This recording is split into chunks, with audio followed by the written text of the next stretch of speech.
Thank you. Mr. Shkreli, you did not provide the committee any written testimony. Do you wish to make an opening statement? On the advice of counsel, I will not be giving an opening statement.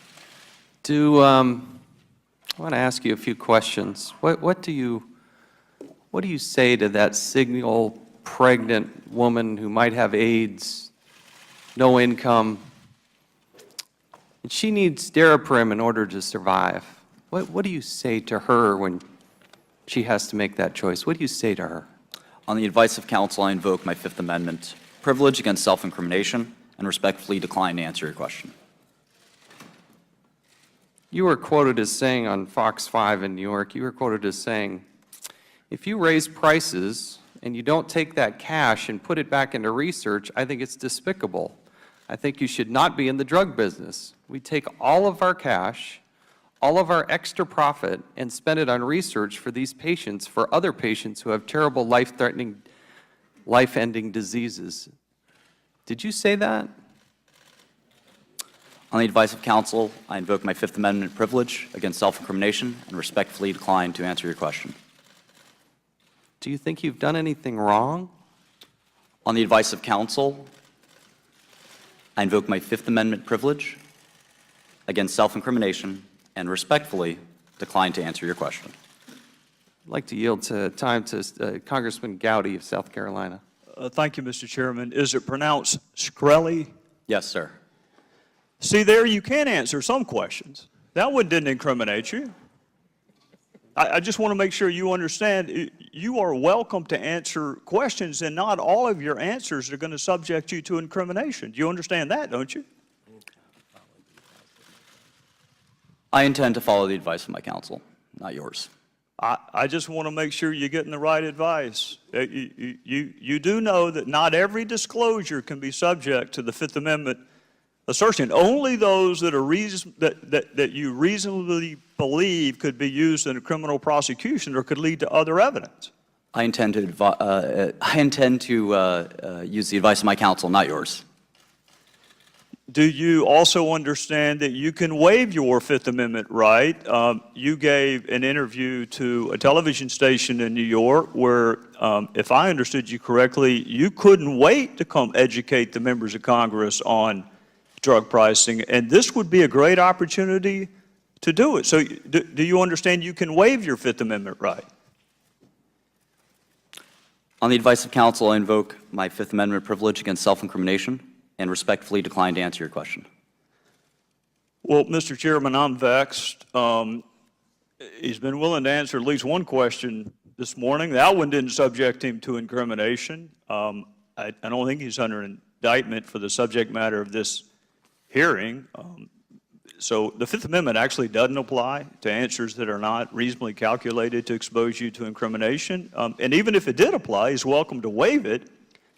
And I listened to his interview, and he didn't have to be prodded to talk during that interview. He doesn't have to be prodded to tweet a whole lot or to show us his life on that little webcam he's got. So this is a great opportunity if you want to educate the members of Congress about drug pricing or what you called the fictitious case against you, or we can even talk about the purchase of is it Wu-Tang Clan? Is that the name of the album? Name of the group?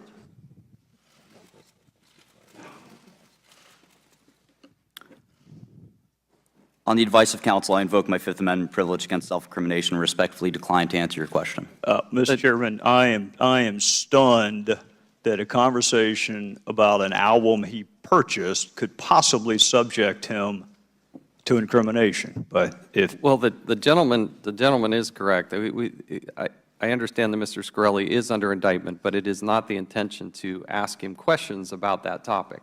So if I understand it correctly, we're not going to ask him questions that are going to be in the subject matter of his current pending criminal charges.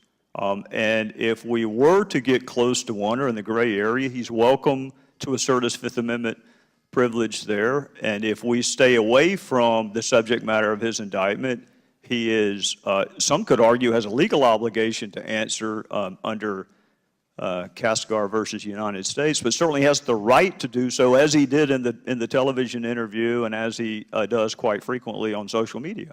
Correct. We're trying to, Mr. Chairman, may I be recognized for a moment? no, no, you will not. No, you're not allowed to. Under the House rules, you have not been sworn in. I understand, but he's making No, legal Miss, arguments you about are not something recognized. aware. You are not recognized, and you will be seated. The gentleman from South Carolina is correct. We were trying to provide an opportunity to have a candid discussion about issues related to drug pricing. We now recognize Mr. Cummings for any questions he might have. Thank you very much. Mr. Chairman, let me say for the record that I completely support your decision to bring Mr. Shkreli to make sure that he asserted his Fifth Amendment right before this committee. Normally, Democrats on our committee have accepted the assertions of a witness's attorney that his or her client is going to take the Fifth. But in this case, Mr. Shkreli made a number of public comments himself, raising legitimate questions about his intentions.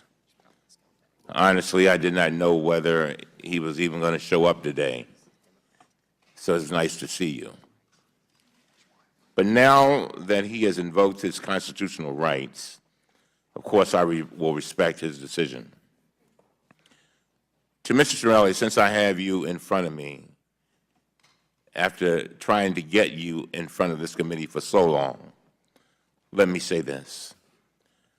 I want to ask you to, no, I want to plead with you to use any remaining influence you have over your former company to press them to lower the price of these drugs. You can look away if you like, but I wish you could see the faces of people, no matter what Ms. Retzlaff says, who cannot get the drugs that they need. And by the way, it's the taxpayers. Somebody's paying for these drugs. Somebody's paying. It's the taxpayers that end up paying for some of them. And so, and those are our constituents. People's lives are at stake because of the price increases you impose and the access problems that have been created.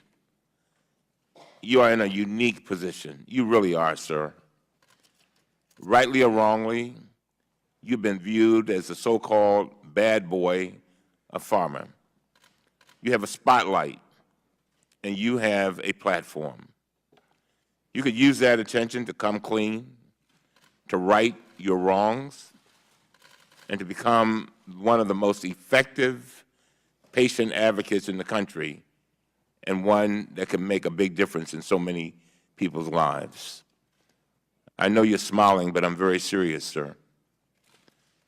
The way I see it, you can go down in history as the poster boy for greedy drug company executives, or you can change the system. Yeah, you. You've detailed the knowledge about drug companies and the system we have today, and I truly believe, are you listening? Yes. Thank you. I truly believe you could become a force of tremendous good. Of course, you can ignore this if you like, but all I ask is that you reflect on it. No, I don't ask, Mr. Shkreli, I beg that you reflect on it. There's so many people that could use your help. May God bless you. Thank you. I go back. Gentleman yields back. Mr. Shkreli, it's your intention to decline all answers to the questions and invoke your Fifth Amendment right? Yes. Given that the witness has indicated that he does not intend to answer any questions, and out of respect for his constitutional rights, I ask now that the committee excuse the witness from the table. Without objection, so ordered. We'll pause for a moment as Mr. Shkreli is escorted out.